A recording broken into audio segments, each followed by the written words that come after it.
Durante las 24 insoportables horas que siguieron, nadie vino en mi auxilio. Juzgué imperdonable la actitud de Augustus. ¿Cómo es que no sabía nada de él? ¿Qué estaba ocurriendo? Lo que más me inquieta es que el agua del cántaro ha quedado reducida a media pinta. Y por haber comido salchichón de Bolonia, tengo mucha sed.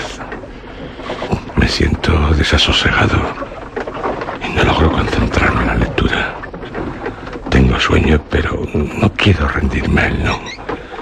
Temo que la enradecida atmósfera de la bodega pueda contener emanaciones parecidas a las del carbón de leña. Y lo que no está en duda es que navegamos. El balanceo del bergantín prueba que estamos en pleno océano. Percibo como un apagado zumbido que delata que sopla un fuerte viento. No puedo entender las razones que impiden a Augustus a venir a verme. Hemos avanzado lo suficiente en nuestra ruta como para poder ya subir a cubierta. A no ser que a Augustus le haya ocurrido algún accidente. Pero no concibo ninguno que explique por qué me deja aquí encerrado durante tanto tiempo. Solo si cayó por la borda o ha muerto. No, pero estas ideas no las acepto, no. Quizá hayamos tenido vientos contrarios y estemos todavía cerca de Nantucket. Pero no, el bergantín no dejaría de virar de bordo con frecuencia. Estoy convencido, a causa de su persistente inclinación a babor, que navega constantemente con viento fresco de estribor. Y suponiendo que aún navegásemos cerca de Nantucket, ¿por qué no me informa Augustus? Aguardaré otras 24 horas. Después, en caso de no recibir auxilio, saldré por la trampilla y trataré de llegar hasta mi amigo. O al menos poder respirar aire puro y conseguir agua fresca. Dominado por estas ideas, pese a resistirme, caí en un profundo sopor. Espantosas pesadillas me hicieron sentirme víctima de las peores calamidades y horrores. Vi demonios de espantoso aspecto que feroces me ahogaban con espesas almohadas. Gigantescas serpientes que me apretaban con su mortal abrazo, mirándome fijamente con ojos que brillaban horriblemente. Luego se extendían ante mí ilimitados desiertos, del aspecto más desolador, que infundían terror. Troncos de árboles muy altos, grises y deshojados, se alzaban en una hilera infinita hasta donde podía alcanzar la mirada.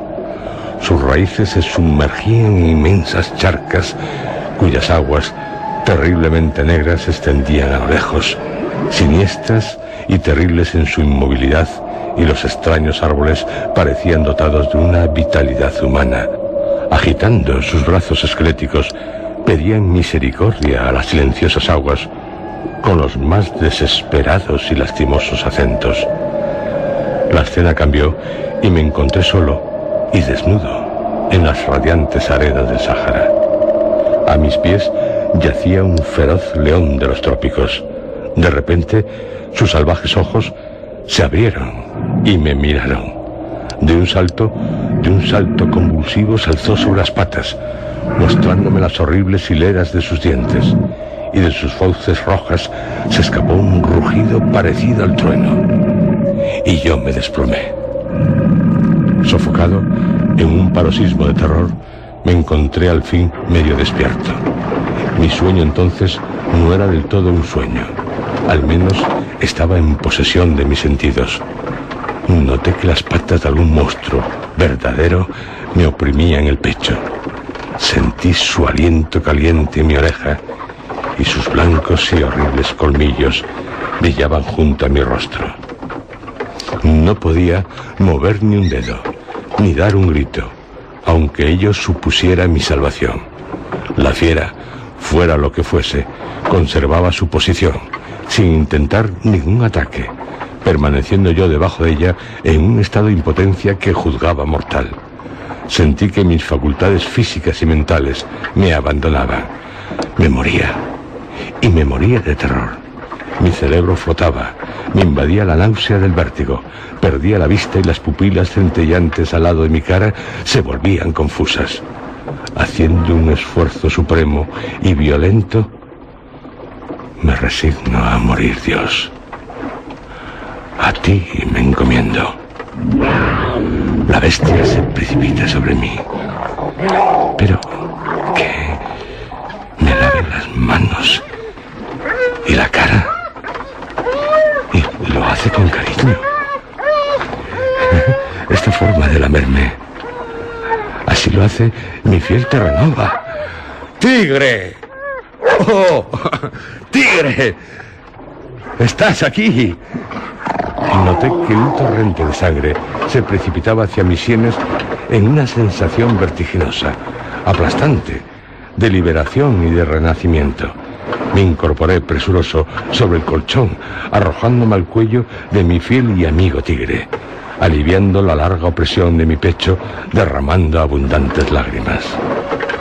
Tal como me sucedió anteriormente, mi cerebro se hallaba en un estado de singular confusión y desorden. Durante largo rato fui incapaz de asociar ideas, pero poco a poco fui recobrando la facultad de razonar y empecé a analizar los acontecimientos. En cuanto a la presencia de Tigre, en vano traté de explicármela, y después de perderme en mil conjeturas sobre el particular, me alegré simplemente, sin atender a otra cosa, de que hubiese venido a participar de mi siniestra soledad y a confortarme con sus caricias. Mucha gente quiere a sus perros, pero yo tenía por Tigre un afecto mayor que el corriente, y nunca, sin duda, ningún ser lo mereció tanto.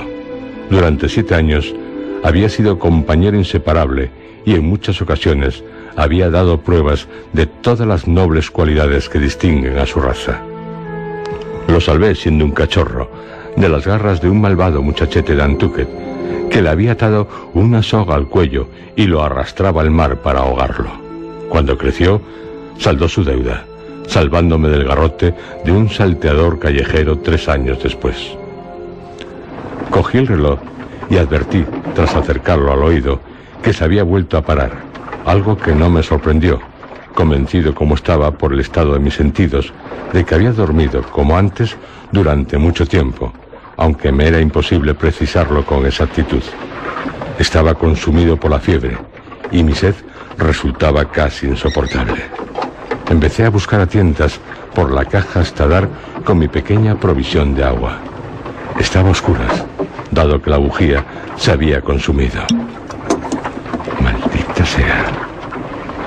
Ni una gota. Está vacío. Tigre también tendrá ganas de beber. Bocaría el cántaro. Y de devorar los restos del carnero, parece que solo ha dejado el hueso bien mondado. Puedo pasar sin la carne, pero sin agua.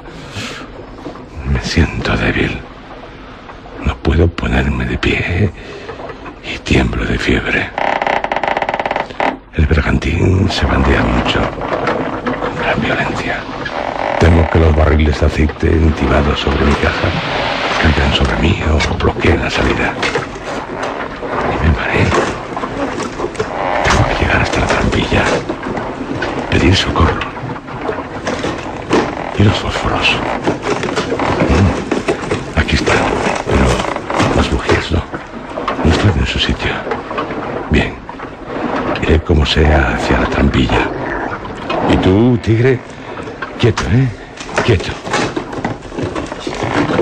En la tentativa de llegar a la trampilla, se puso de manifiesto mi extraña debilidad. Me arrastraba con la mayor dificultad y con gran frecuencia mis miembros se resistían a cualquier movimiento. Caí al suelo y estuve durante algunos minutos en un estado próximo a la insensibilidad. Pero no desmayé y seguí, metro a metro, temiendo a cada instante un desvanecimiento que sin duda me acarrearía la muerte en aquel laberinto de barriles, cajas, fardos. Por fin, dando un último paso con toda la energía que pude concentrar, me he dado la frente contra el agudo filo de una caja forrada de acero.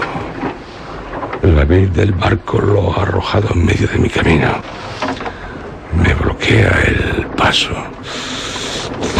No puedo ni moverla una pulgada.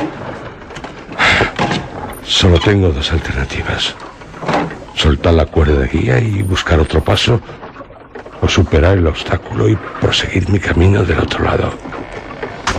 Peligroso lo primero. Treparé por encima de la caja. La tarea era más difícil de lo que había pensado. A ambos lados del estrecho pasadizo se alzaban como paredes formadas por diversos y pesados materiales que, al menor error por mi parte, caerían sobre mi cabeza. Si me salvaba, bloquearían el pasadizo. Tanteando, descubrí que la caja era muy grande, alta, sin ningún asidero. Traté por todos los medios de agarrarme a la parte más alta para conseguir auparme, haciendo fuerza sobre los brazos, pero fue inútil. Aunque pienso, de lograrlo, las fuerzas me hubieran abandonado. Cuando me esforzaba para mover la caja, mis dedos notaron que una de las tablas que estaban en la parte cercana a mí cedía. Con mi navaja, que afortunadamente llevaba encima, conseguí con mucho trabajo desprenderla del todo, y pasando por la abertura, descubrí con gran alegría que no había tablas al otro lado, que faltaba la tapa y que podía pasar. No tuve grandes dificultades para llegar al clavo de la trampilla, pero no sea, y tengo en el camarote que no sea Augustus, pero aquí no puedo. Y se levantaba con ninguna dificultad, o alguien. Busqué en vano la razón de la causa probable a las más negras represiones, entre las cuales destacaban, demoledoras, la muerte por la sed, o por el hambre, la asfixia, el enterramiento prematuro. Poco a poco comencé a recobrar el ánimo. Me levanté, tanteando con los dedos, encontré las junturas de la trampilla y me acerqué cuanto pude para vislumbrar alguna huella de luz en el camarote. Pero solo hay oscuridad en él. Pasaré mi navaja por la juntura. Hay un obstáculo. Es hierro. Tiene una ondulación. Se trata de una cadena. No podía hacer otra cosa que volver a mi escondrijo y en él resignarme a mi triste destino, o intentar calmar mi espíritu y pensar en alguna solución. Conseguí llegar hasta mi refugio, no sin grandes dificultades. Me dejé caer en el colchón, agotado hasta el límite. Tigre se acostó cuán largo era a mi lado, pareciendo deseoso de consolarme con sus caricias, como si me pidiera que soportase todas mis desgracias. Pero algo extraño noté en su conducta. Extendí una mano hacia él y percibí que estaba tendido sobre el lomo, con las patas levantadas. Me pareció un comportamiento raro. Como parecía estar desolado, pensé que podía estar herido, pero no encontré lesión alguna. Tendría hambre. Le di un gran trozo de jamón, que devoró rápidamente, pero siguió gimiendo, sin cambiar de postura. Supuse que tendría tanta sed como yo. Advertí que había examinado sus patas, pero que podría estar herido en alguna parte de su cuerpo o de su cabeza. No encontré nada, pero al pasar mi mano por el lomo, percibí un ligero erizamiento del pelo. Descubrí un cordel, y siguiéndolo, descubrí también que rodeaba su cuerpo, llegando a encontrar una pequeña tira que me pareció de papel de carta. Estaba atada al cordel, debajo de la paletilla izquierda de Tigre. Seguro que se trata de un mensaje de Augustus. Algo le impide sacarme de este escondrijo. Pretende así informarme de lo que ocurre. Temblando de ansiedad, busqué de nuevo los fósforos y bujías. Recordaba vagamente haberlos dejado cuidadosamente en algún sitio antes de dormirme. Y en verdad, antes de ir hasta la trampa, había recordado el sitio exacto donde los había colocado. Pero en aquel momento no sabía dónde, perdiendo más de una hora en buscarlos. Mi estado de ansiedad aumentaba. Por fin, mientras me arrastraba con la cara pegada al suelo, fuera de la caja, pero junto a su entrada, vi como una débil fosforescencia hacia el lado de proa. Esperanzado, intenté seguir esa luz que parecía estar muy cerca, pero en cuanto me moví, dejé de percibirla, y antes de volver a verla, tuve que tantear en busca de la caja y situarme exactamente en la misma posición que antes estaba. Empecé a mover con cuidado la cabeza a un lado y otro, y noté que si avanzaba lentamente, con muchas precauciones, en la dirección opuesta a la primera vez, me acercaba a la luz sin perderla de vista. Llegué a ella tras deslizarme por estrechos pasajes y vi que procedía de algunos fragmentos de fósforos esparcidos sobre un barril vacío y tumbado de lado. ¡Qué extraño! ¿Cómo es que han llegado hasta aquí? Oh, y aquí hay algún trozo de cera. Parece que mordisqueados por tigre. Se ha comido mis provisiones de bujías. Estos trozos de cera no puedo aprovecharlos, pero sí los fósforos. Volveré a mi escondite. No sabía qué hacer. La caja estaba tan oscura que no podía ver mi mano, ni siquiera poniéndola cerca de mi cara. Casi no podía distinguir el blanco del papel, y para eso no mirándolo directamente, sino poniéndolo en la línea de la parte externa de la retina, de soslayo. Así era como únicamente percibí algo. Así estaba de oscura mi prisión. En cuanto a la nota de mi amigo, si realmente se trataba de un trozo de papel, únicamente servía para aumentar mi inquietud y para atormentarme inútilmente, ya tan débil y agitada. Multitud de ideas confusas se mezclaban en mi cabeza, tratando de pensar cómo lograr hacerme con alguna luz. Hasta que se me ocurrió colocar el pedazo de papel sobre la cubierta de un libro. Junté los fósforos que había traído del barril, los puse sobre el papel y froté este con la palma de mi mano rápida y firmemente.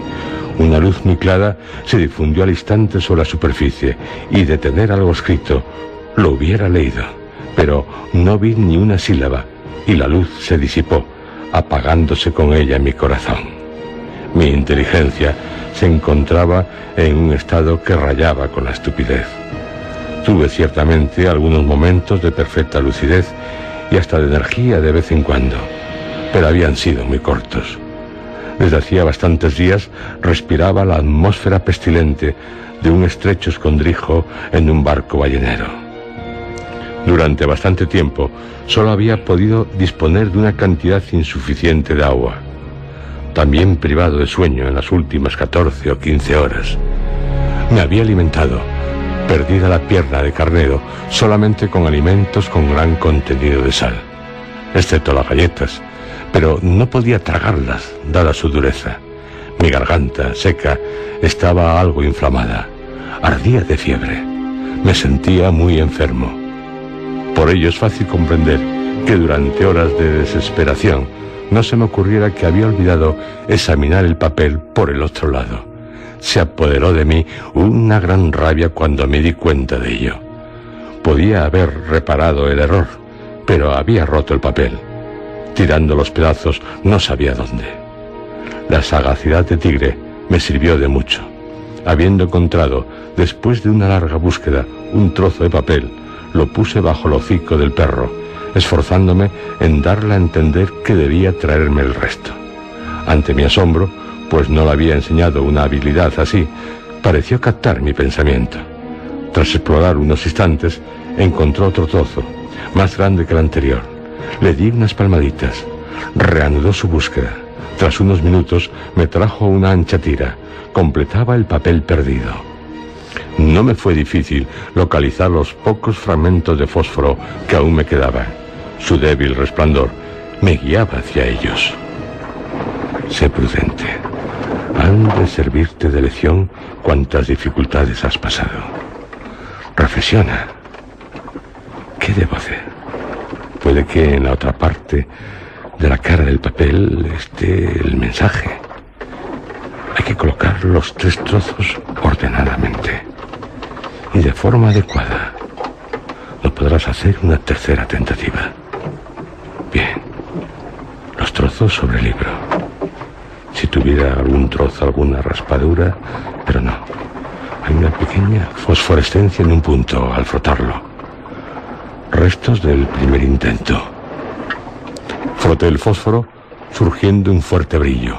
Pude distinguir unas líneas escritas con tinta roja y en letras muy grandes.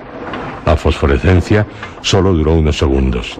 El mensaje constaba de 3 frases, pero, dada mi ansiedad, no pude abarcarlas de golpe. Pero las últimas palabras decían: Sangre. Tu vida depende de que sigas escondido.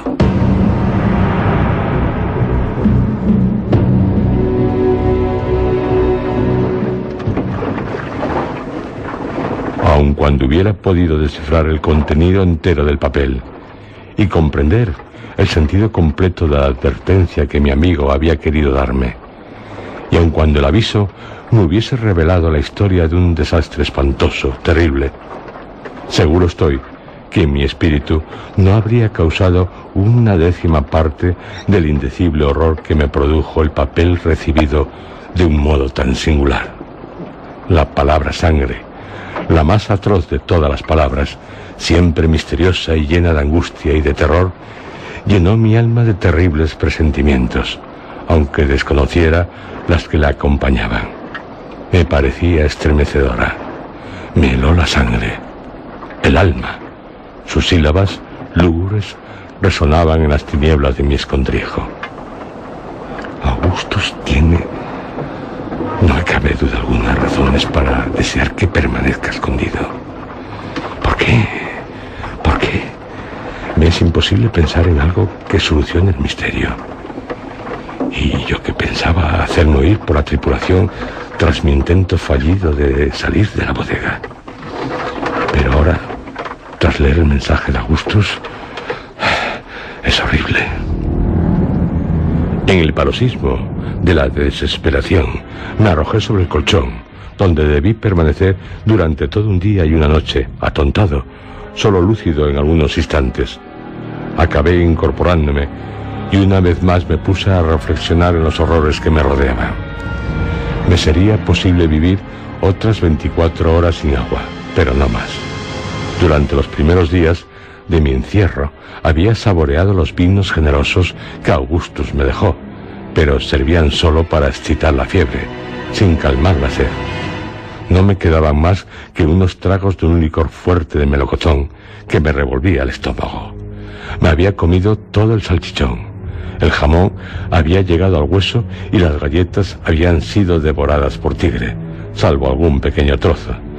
Para colmo de mis males, mi jaqueca iba en aumento, y con aquel delirio que me atormentaba en mayor o menor grado desde que me quedé dormido la primera vez. En las últimas horas tuve problemas para respirar y una nueva y muy diferente preocupación, algo cuya terrorífica posibilidad me sacó de mi sopor, empezó a amenazarme: el comportamiento de Tigre.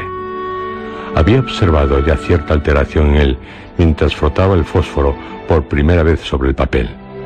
Precisamente, cuando frotaba, apoyó la nariz sobre mi mano gruñendo ligeramente. Pero yo estaba en aquel momento demasiado agitado para fijarme en esta particularidad. Poco tiempo después me había dejado caer en el colchón, en una especie de sopor. Oí entonces un curioso silbido cerca de mi oreja y observé que venía de Tigre, que temblaba y soplaba como si estuviera fuertemente agitado. Sus ojos brillaban espantosamente en la oscuridad. Lo llamé y me respondió con un sordo gruñido, permaneciendo después tranquilo. Tigre me causa miedo con sus gruñidos, y ahora está echado contra la abertura de la caja. Su gruñido tiene algo de diabólico. Rechinan sus dientes como si sufriera convulsiones. Creo que se ha vuelto rabioso por la falta de agua, por esta atmósfera enrarecida. ¿Cómo defenderme si se lo... matarlo? Oh, no, pero no cabe otra solución para mi salvación. Clava sus ojos en mí con expresión de odio asesino. Puede atacarme en cualquier momento. No puedo seguir aguantando esta terrible tensión. Tengo que, aunque me duela, Pero para salir debo pasar sobre su cuerpo. Adivina lo que piensa hacer. Se ha levantado sobre sus patas delanteras. Lo sé por el cambio de posición de sus ojos. Y sus colmillos blancos brillan en la oscuridad. Cogeré los restos del jamón y la botella que aún contiene licor y el cuchillo de trinchar que Augustus me ha dejado. Apenas me había movido, Tigre se abalanzó hacia mi garganta. El enorme peso de su cuerpo chocó contra mi hombro derecho y caí con violencia hacia la izquierda, mientras el rabioso animal pasaba por encima de mí. Quedé arrodillado, con la cabeza protegida por las mantas, y resistí un segundo ataque del animal. Sentí que los afilados colmillos de Tigre mordían la tela junto a mi cuello, aunque no consiguió atravesar los pliegues. Me encontraba debajo del perro y su superioridad hubiera acabado conmigo en pocos minutos. Pero la desesperación me dio fuerzas y levantándome lo rechacé violentamente. Lejos de mí. Cogí las mantas y las eché encima. Antes de que lograra desembarazarse de ellas, franqueé la puerta cerrándola para evitar que me persiguiera. Pero en la lucha me había quedado sin el trozo de jamón. Mis provisiones se redujeron a un poco de licor. Cuando me di cuenta de ello, arrebatado por un acceso de ira, como si fuera un niño, apuré hasta la última gota y estrellé la botella contra el suelo. Aún no había cesado el eco del golpe cuando escuché: «Arthur». ¿Quién me llama? Parece que desde proa, con voz apagada y ansiosa. No puedo decir ni una palabra. La emoción me ha dejado mudo y debo responder. Augustus, debes saber que no estoy muerto, para que no me abandone.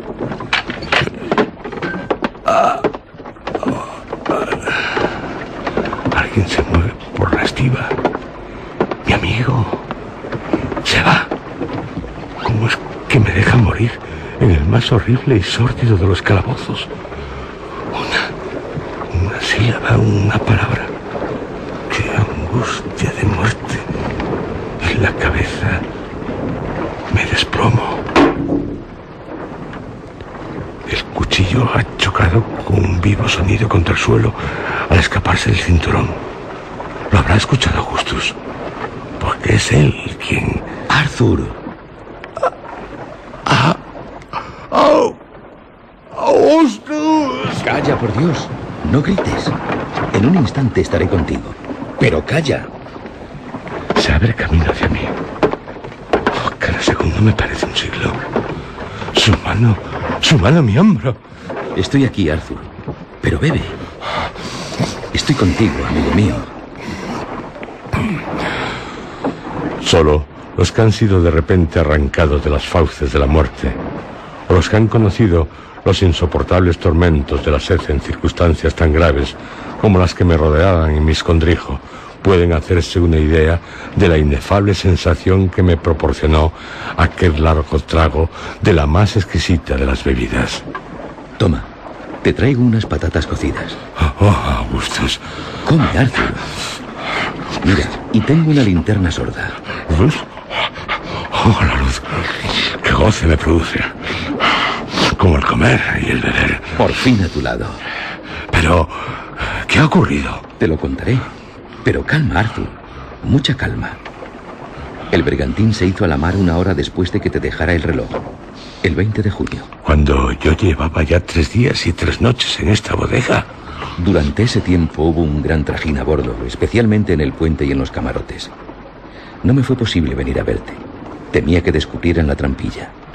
Después de ponerme en contacto contigo y que me dijeras que estabas bien, durante 2 días no me intranquilicé. Bajé al 4.º día. Varias veces, en ese intervalo, estuve a punto de informar a mi padre de nuestra aventura para que te hicieran subir enseguida. Pero aún estábamos cerca de Nantucket y temí, a juzgar por lo que comentó, que diese la vuelta de descubrirse que estabas a bordo. Además, no me imaginaba que tuvieras alguna necesidad urgente. Y de tenerla, podías acercarte a la trampilla y llamarme.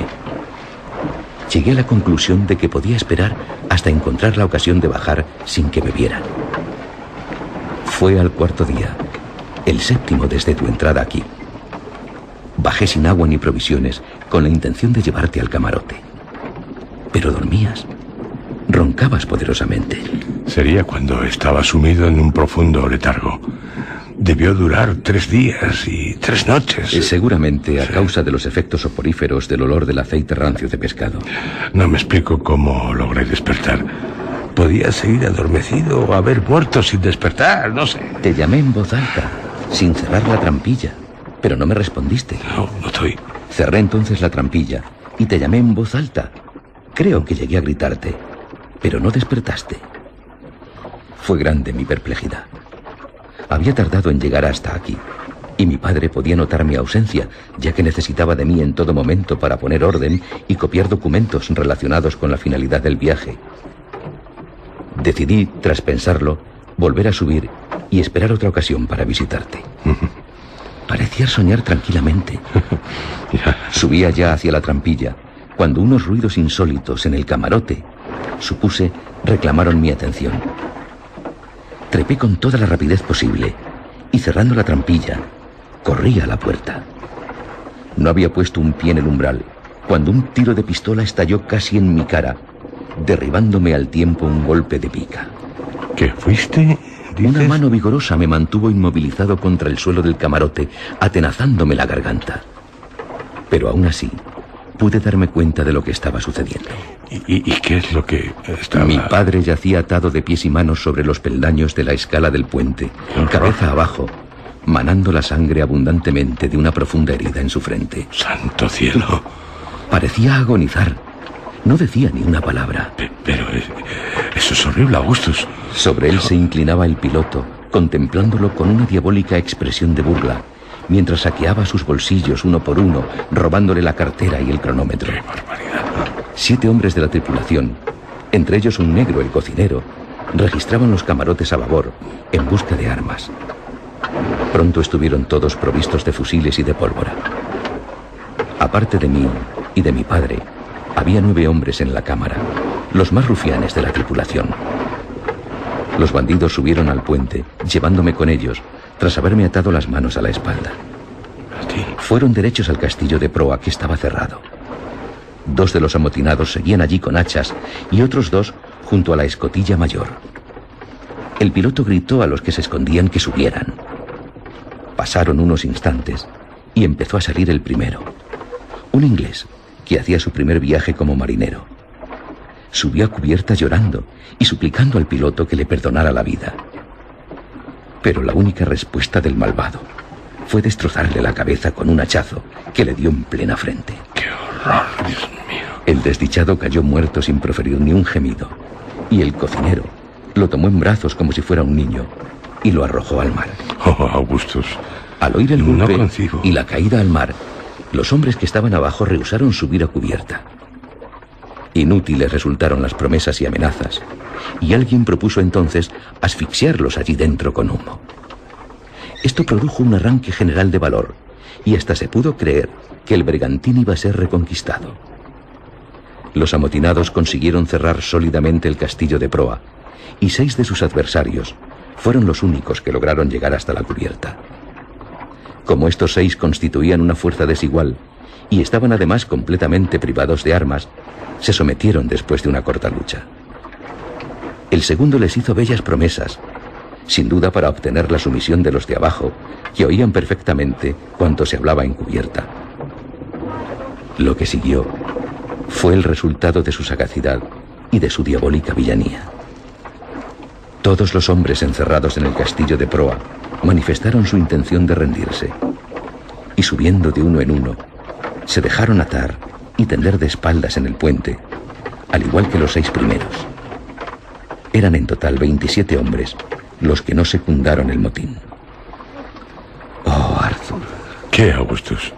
Temo que me vas a decir... Tuvo lugar una horrible matanza. Los indefensos tripulantes fueron arrastrados uno a uno hasta el portalón, donde el cocinero les esperaba para partirles la cabeza de un hachazo. 22 hombres perecieron de esa forma. ¿Y tú? Me daba por muerto. Esperaba que en cualquier momento llegaría mi turno. Puede que los miserables se cansaran, o tal vez comenzaron a sentir repugnancia de tan sangrienta tarea.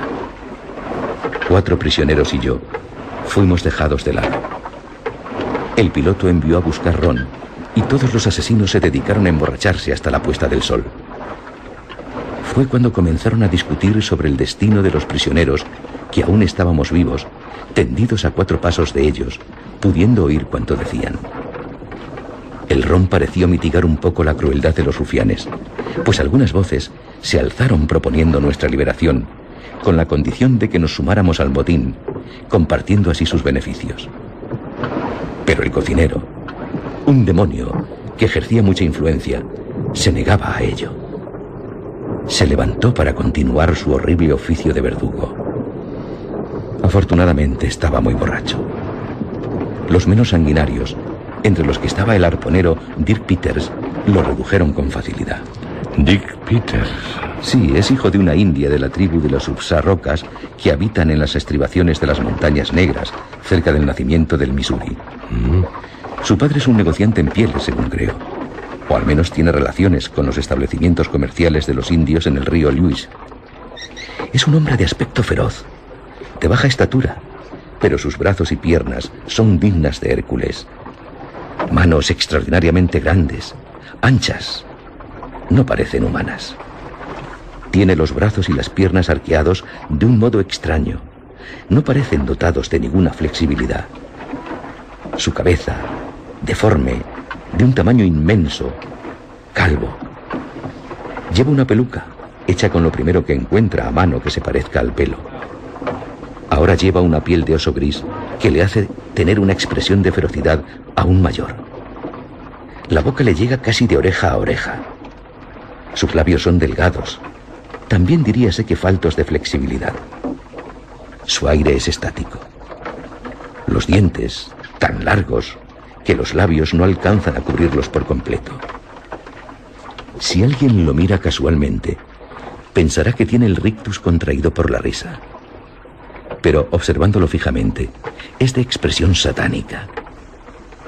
Se cuentan muchas anécdotas de él entre los marineros de Nantucket. Su prodigiosa fuerza, su posible falta de cordura.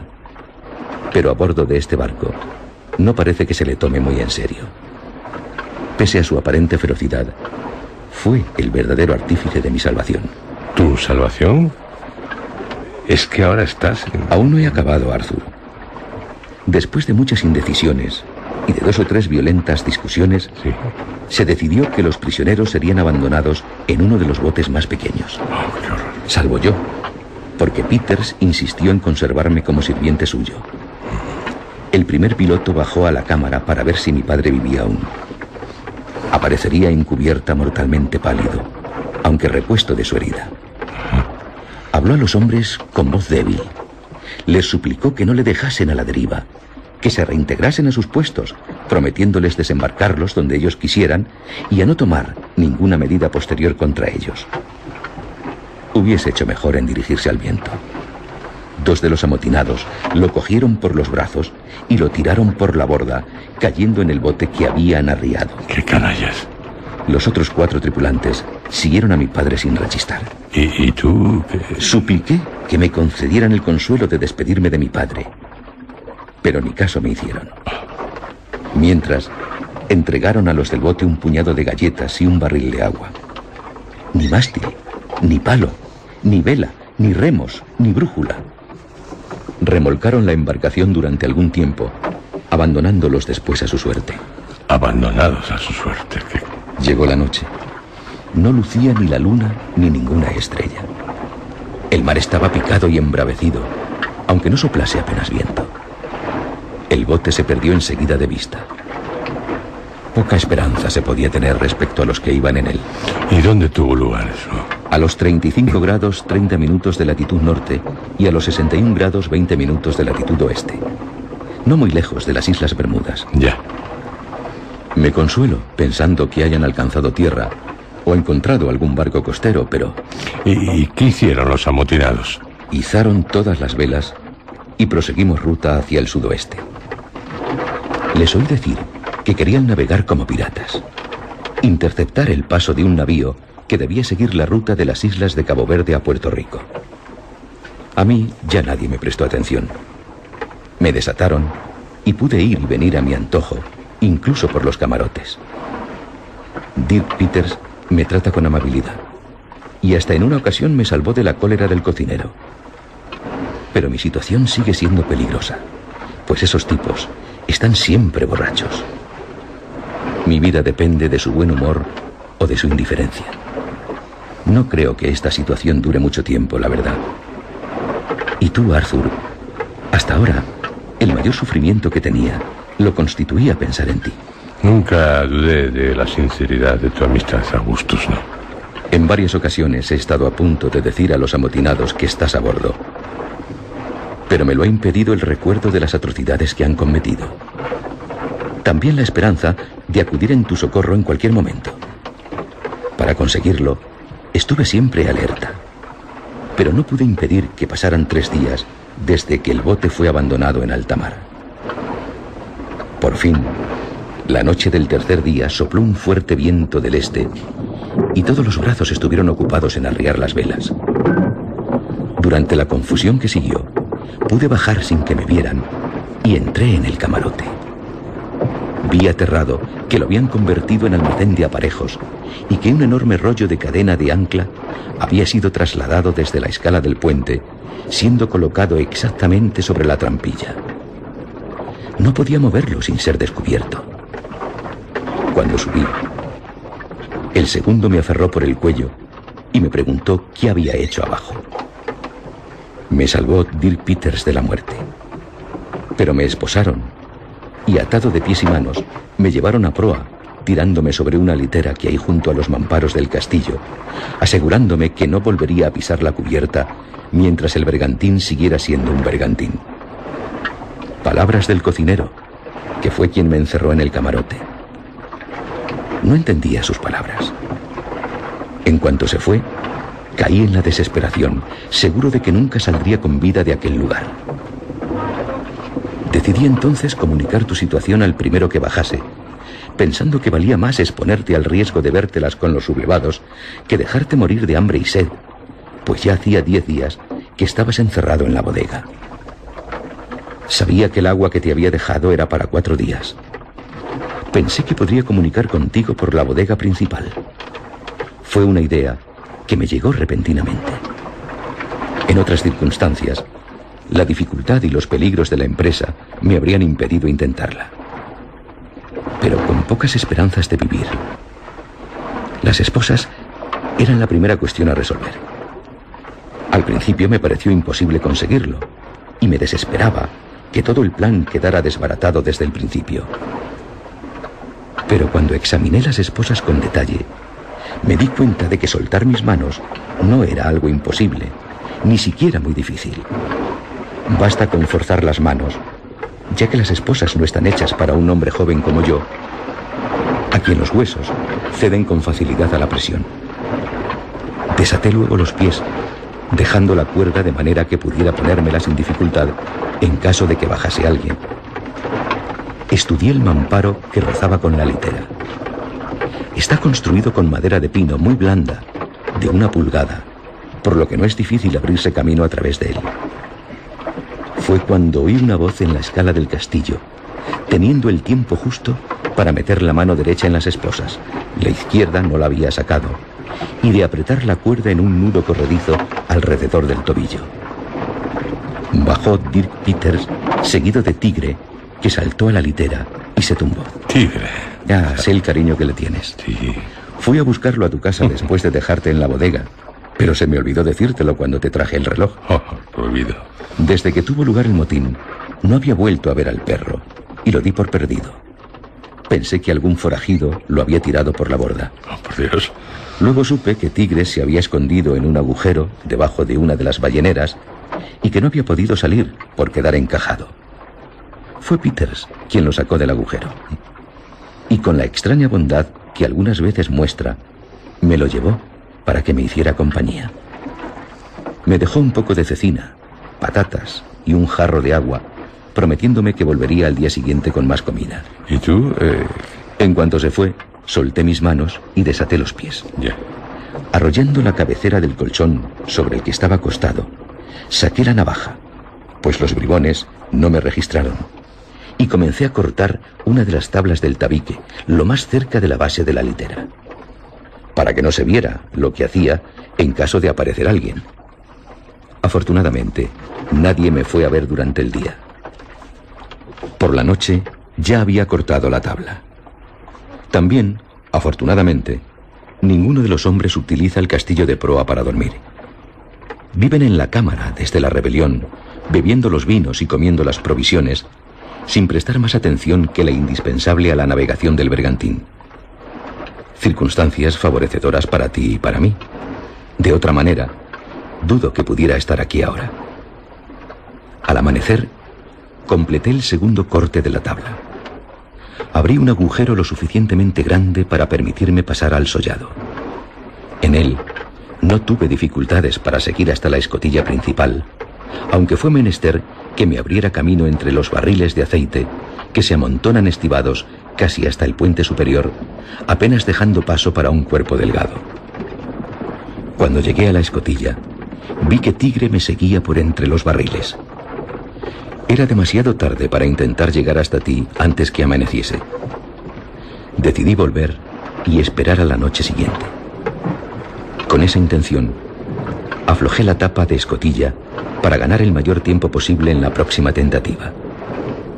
Apenas la levanté, saltó Tigre por sobre la abertura, olfateó con impaciencia y lanzó luego un prolongado gemido, arañando la tabla, como queriendo levantarla con las patas. Era evidente que te había olido. Pensé que podría llegar hasta ti si le dejaba bajar. Fue cuando se me ocurrió la idea de escribirte. ¿Pero con qué medios? Un mondadientes usado lo transformé en pluma. La hoja exterior de una carta me procuró el papel necesario. Afortunadamente la llevaba encima. Me hice un corte en el dedo, debajo de la uña, porque sé que en esa parte se sangra copiosamente. Y así, con la sangre, logré escribirte. Te expliqué en pocas palabras lo sucedido. Después, sujeté el papel al cuerpo del perro, lo solté por la escotilla y regresé al castillo de proa sin que nadie hubiese notado mi ausencia. Para ocultar el agujero del tabique, clavé la navaja encima y colgué de ella un chaquetón que encontré en la litera. Volví a colocarme las esposas, así como la cuerda alrededor de los tobillos. Oh, qué ingenio el tuyo, Augustus. Pero apenas tomadas tales precauciones, bajó Dirk Peters muy borracho, aunque de un humor excelente. Me traía la ración del día. Una docena de gruesas patatas irlandesas asadas y un cántaro de agua. Se sentó sobre un arcón junto a la litera, hablando con toda libertad del primer piloto y de todo lo que pasaba a bordo del bergantín. Sus gestos eran extremadamente caprichosos y hasta grotescos, y hubo momentos en que me alarmó. Al fin, volvió a subir a cubierta, murmurando algo así como una promesa de traerme al día siguiente un buen almuerzo. Durante el día, 2 arponeros bajaron acompañados del cocinero, los 3 completamente borrachos. Como Peters, no tuvieron escrúpulo en hablar sin reserva de sus planes. ¿De sus planes, dices?